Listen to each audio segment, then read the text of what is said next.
Welcome back to All This Math. This is Professor Parker, and shout out to Spelman College down in Atlanta, Georgia, and Atlanta University Center, along with Morehouse College, Clark Atlanta University, Morris Brown College, the Interdenominational Theological Center, I believe, is still down there. Shout out to those sisters down there at Spelman College. Today, we're going to do some more work with radical equations, right? So look at what we have. We have the quantity of x minus 2 to the 2/3 power minus 1 equals 3, right? Now, first of all, how do I know this is a radical equation if I don't see a radical sign?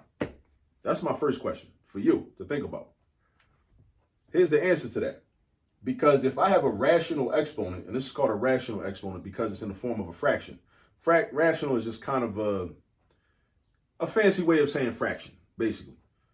But this can be converted to a radical, right? Because I could convert this, if I wanted to this right here, to the cubed root of x minus 2 squared, all right? Now dig this, right? This is how rational exponents can be translated. So you notice what happens to the numerator and the denominator. Numerator, denominator. Pay attention to the numbers, right? So you write whenever there's a fraction, you know it's a radical involved. That's number one. You know it's going to be a radical. So you draw your radical, you know what I'm saying? This is going to be your radicand. This expression right here, this is like our base, right? The base of the exponent. Exponent base. Exponent base. Exponent base, right? So that becomes your radicand, or what's written in the radical sign, or what we sometimes call the house, right? It's written inside the house. Now, the denominator is what we call our root or our index. That's the number that goes in this little V part right here, right? It tells us what root we are taking of the radicand. Are we taking the third root? Are we taking the second or square root? Also, third root can be called cubed root. Are we taking the fourth root, the fifth root? This number determines that, and this number is your denominator. Root, denominator, root, denominator. Now, the numerator is going to be our exponent. So we got x minus 2 squared, because that's our numerator. So if this is equivalent to this, and this can be written as a radical expression, that means that we are, in fact, dealing with a radical equation. And actually what they did was they kind of made this problem easier for us because they kind of already did a step. That's one way to think about it. But since it's a radical equation, we follow the same typical procedure. We're going to isolate the radical and then eliminate the radical. All right, so we isolate the radical first, then we eliminate the radical. Isolate the radical, eliminate the radical. All right, it kind of sounds like some COINTELPRO stuff, but you know, that's just how my mind works. You know, isolate the radical, then eliminate the radical. That's what happens. All right, so look, this is the radical. So if we want to isolate it on this side of the equal sign, right? And when we say isolate, we mean on that particular side of the equal sign. All right, we want to get rid of this minus 1. So how do we get rid of it? We apply the opposite operation. The opposite of subtracting 1 is adding 1. So we always do opposite operations to eliminate things when we're solving equations.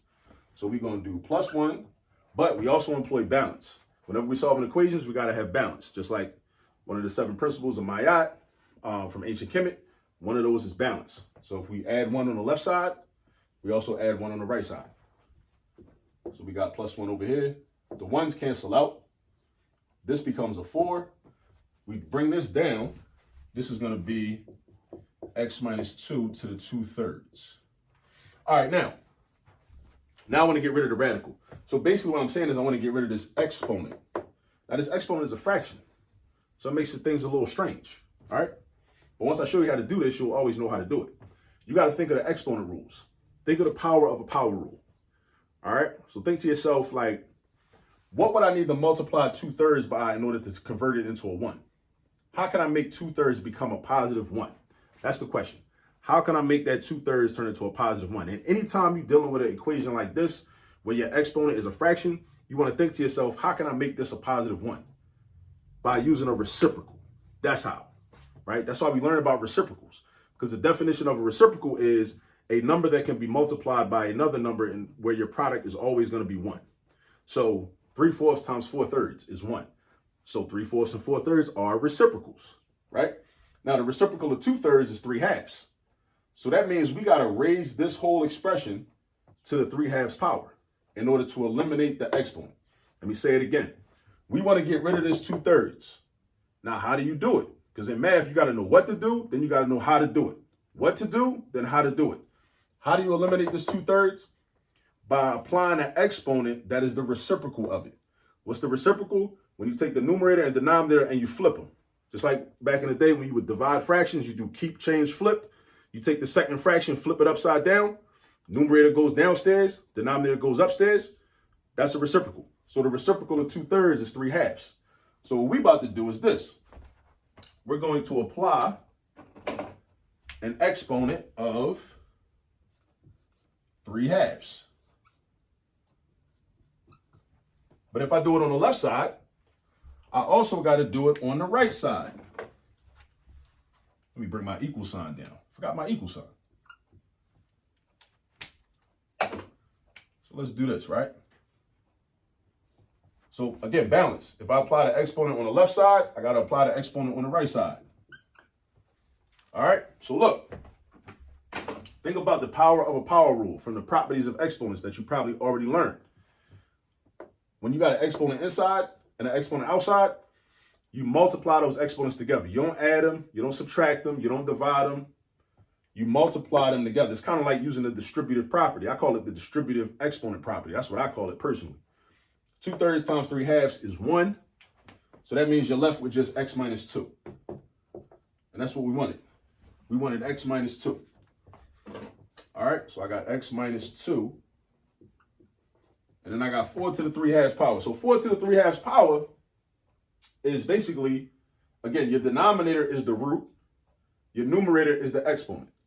And it doesn't matter which order you apply, which order you do each of those operations. You could take the square root first and then use the exponent, or you can use the exponent first and then take the square root.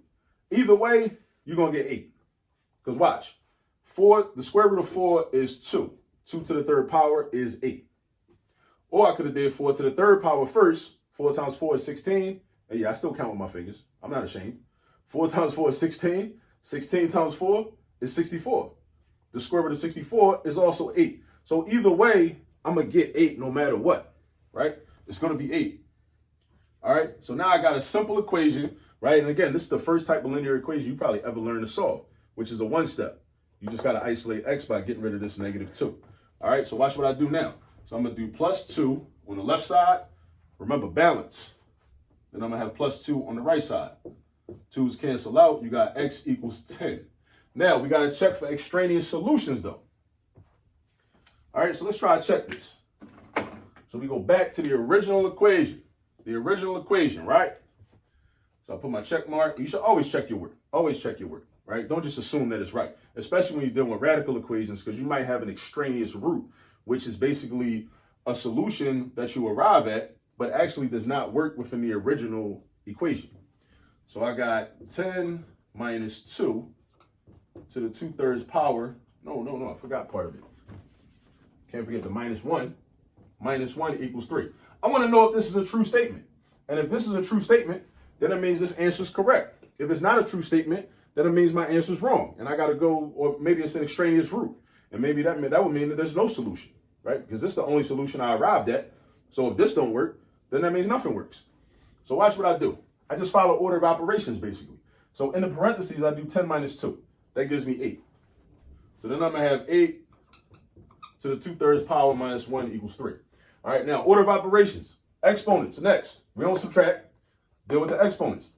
So I could take the cube root of 8, because remember, the denominator is your root, the numerator is your exponent. The denominator is your root, the numerator is your exponent.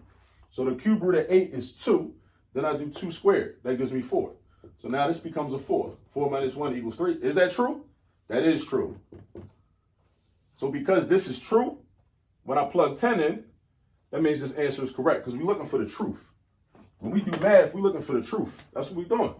We're looking for the truth. So we're looking for solutions that give us the truth. So if it gives you the truth, like it did, because 3 does equal 3, that means this is a correct answer. All right? So, again, radical equations. But these are like different, though, because these are set up with rational exponents. So we got a radical equation that had a rational exponent. And as a result, we had to what we had to do was we had to use the reciprocal of the exponent in order to eliminate it. And then that's how we eliminated the radical, because the first step is to eliminate the radical. Actually, no, first step is to isolate the radical. We got rid of that -1 to do that. And then we eliminate the radical, and then we solve what we left with. And then we check our work to make sure we don't have extraneous roots. All right, so use this video as a guide. Go find some practice problems. Do some practice problems so you can master this. All right, if you need to, run the video back, but go get some practice. Again, shout out to Spelman College, and I'll see you all in the next video. Peace.